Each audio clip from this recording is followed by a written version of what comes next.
नमस्ते। पाकिस्तान का हर मुल्ला मुल्लाइन इतने परेशान, फटे तहमंद और उधड़े बुरकों को लेकर नहीं है जितनी बेचैनी अज्ञात और रहस्यमय बाइक सवार हमलावरों ने बढ़ाई हुई है। जब भी मदरसा मुल्क में कोई आतंक या धार्मिक मौलाना अज्ञात बंदूकधारियों का निशाना बनता है, पूरे पाकिस्तान में हाय तौबा मचती है। चाय की टपरी पर चाय पीते जाहिल और चौराहों पर भीख के कटोरे लिए खड़े भिखारी मुल्ला बस एक ही सवाल पूछते हैं कि आज कौन हुरों की खोज में चला गया। क्या उसे टपकाने वाले पकड़े गए? यानी आतंकवादियों को मारने वाले अज्ञात हमलावर पाकिस्तान से लेकर भारत तक एक पहेली बन चुके हैं। पर अब इस राज से पर्दा उठ गया है कि आतंकवादियों को मौत के घाट उतारने वाले गुमनाम कातिल कौन हैं और किसके इशारे पर वे सालों से एक के बाद एक कत्ल करते जा रहे हैं, वह भी इतनी सफाई से कि पाकिस्तान की पुलिस उन्हें आज तक नहीं पकड़ पाई है।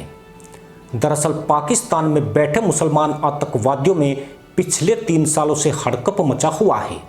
मदरसा मुल्क में रहकर टेरर फैलाने वाले मुल्ला आतंकवादियों की मानो सामत हुई है और साल 2022 से लेकर अब तक 3 दर्जन से ज़्यादा आतंकवादियों की हत्या की जा चुकी है, जिन्हें ऐसे गुमनाम कातिलों ने ठोका है जो बाइक पर सवार होकर आते हैं और टारगेट को ख़त्म करके फरार हो जाते हैं। लेकिन अब मुसलमानों के वैश्विक टेरर ग्रुप अल-कायदा ने इस राज से पर्दा उठा दिया है कि इन हत्याओं के पीछे किसका हाथ है। अल-कायदा ने बाकायदा 68 पेज की पत्रिका निकाली है और सिलसिलेवार इन हत्याओं को करवाने वालों के मकसद और अज्ञात हमलावरों की पोल खोली है। अल-कायदा ने अपने सूत्रों और जांच के बाद जो खुलासा किया वह पाकिस्तान के उन दावे से अलग है जिसमें उसने इन हत्याओं के पीछे भारत का हाथ बताया है। अल-कायदा ने अपनी पत्रिका में पाकिस्तानी हुकूमत, आईएसआई और सेना पर गंभीर आरोप लगाए हैं। उसने पत्रिका में कहा है कि पाकिस्तान में धार्मिक गुरुओं और धार्मिक विचारों की हत्याएं हो रही है। इन हत्याओं के पीछे पाकिस्तानी खुफिया एजेंसी आईएसआई का हाथ है। यानी जो साथ में कदम से कदम मिलाकर चलते थे, उनकी सह पर भारत में दहशत मचाते थे, अब उनके अपने ही उनका ही देश, फौज और खुफिया एजेंसी ही उनकी जान की दुश्मन बन चुकी है। इन आतंकियों की हत्या के बाद आतंकी संगठन अल-कायदा अपनी ही सरकार पाकिस्तान पर भड़क उठा है। उसने देश में छुपे सभी आतंकियों को सतर्क कर दिया है कि इसके पीछे भारत नहीं बल्कि उनका ही अपना देश है। पाकिस्तान की खुफिया एजेंसी विरोधियों की आवाज़ दबा रही है और जो भी मुल्ला सरकार की नीतियों के खिलाफ आवाज़ उठाता है उसकी आवाज़ हमेशा के लिए दफन कर दी जाती है। अल-कायदा के खुलासे के बाद पाकिस्तान में घमासान शुरू हो गया है। घमासान इसलिए कि अल-कायदा ने इन रहस्यमय हत्याओं को लेकर कुछ और भी बड़े खुलासे किए हैं। आतंकवादी संगठन ने आरोप लगाया कि पाकिस्तानी सेना की यह पुरानी आदत है कि उनके खिलाफ जब भी कोई जाता है या उसके गलत कार्यों को रोकने की कोशिश करता है तो उसे हमेशा के लिए ख़त्म कर दिया जाता है। खुफिया एजेंसी और सेना मिलकर उस व्यक्ति या संगठन की जान लेने से भी नहीं चूकती है। अल-कायदा ने अपनी पत्रिका में कई ऐसे सवाल उठाए हैं जो पाकिस्तान इस्टेब्लिशमेंट की गहरी साजिश की ओर इशारा करते हैं।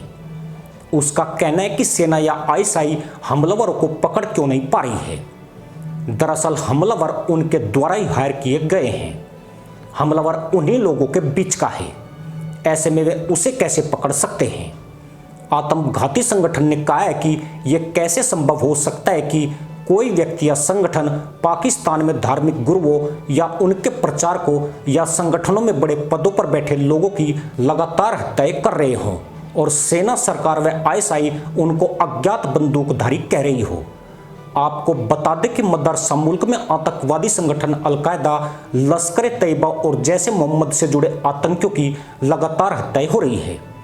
खबरों में उसे अज्ञात बंदूकधारी बताया जाता है। पाकिस्तान सेना और सुरक्षा बल इन हत्याओं के पीछे दूसरे देशों का हाथ बताते हैं, जबकि उसके सहयोगी आतंकवादी संगठन अल-कायदा ने ही अब उसकी पोल खोल दी है। इसके पहले अन्य आतंकवादी संगठनों ने भी इन हत्याओं के पीछे आईएसआई और सेना का नाम लिया था। अब सवाल यह है कि पाकिस्तान अपने ही पोषित आतंकवादियों को क्यों मारता जा रहा है। असल में सेनापति अपने सैनिकों को 2 ही कारणों से मारता है। पहला यह कि वो अब उसके किसी काम के नहीं रहे हैं दूसरा यह है कि वह दुश्मन को भ्रमित करना चाहता है। पाकिस्तान के सामने दोनों ही कारण मौजूद हैं। उसने कश्मीर को भारत से छीनने के लिए आतंकवाद की सेना खड़ी की थी, लेकिन अब कश्मीर मुद्दा उसके हाथ से निकल चुका है।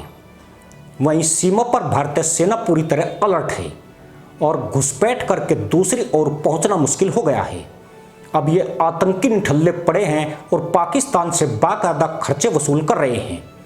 ऐसे में ये पाकिस्तान पर भारी पड़ने लगे हैं। दूसरी वजह फाइनेंशियल एक्शन टास्क फोर्स भी है। पाकिस्तान पर मनी लॉन्ड्रिंग और टेरर फंडिंग के आरोप लगते रहे हैं। उसे डर है कि अगर उसने इन आतंकवादियों से पीछा नहीं छुड़ाया तो वह फिर से FATF के एक्शन का शिकार हो सकता है। संभवतः इन्हीं चुनौतियों से निपटने के लिए उसने अपने आतंकियों की हत्या का प्लान तैयार किया है और धीरे धीरे करके उन्हें खत्म करता जा रहा है, जिससे आतंकी संगठनों का शक उसके ऊपर न जा पाए। लेकिन अब अलकायदा के खुलासे के बाद बवाल मचना तय है। पर सच्चाई कुछ भी हो, अज्ञात हमलावरों का यह प्रयास अच्छा है। इसी के साथ अनुमति दोस्तों, जय हिंद, वंदे मातरम।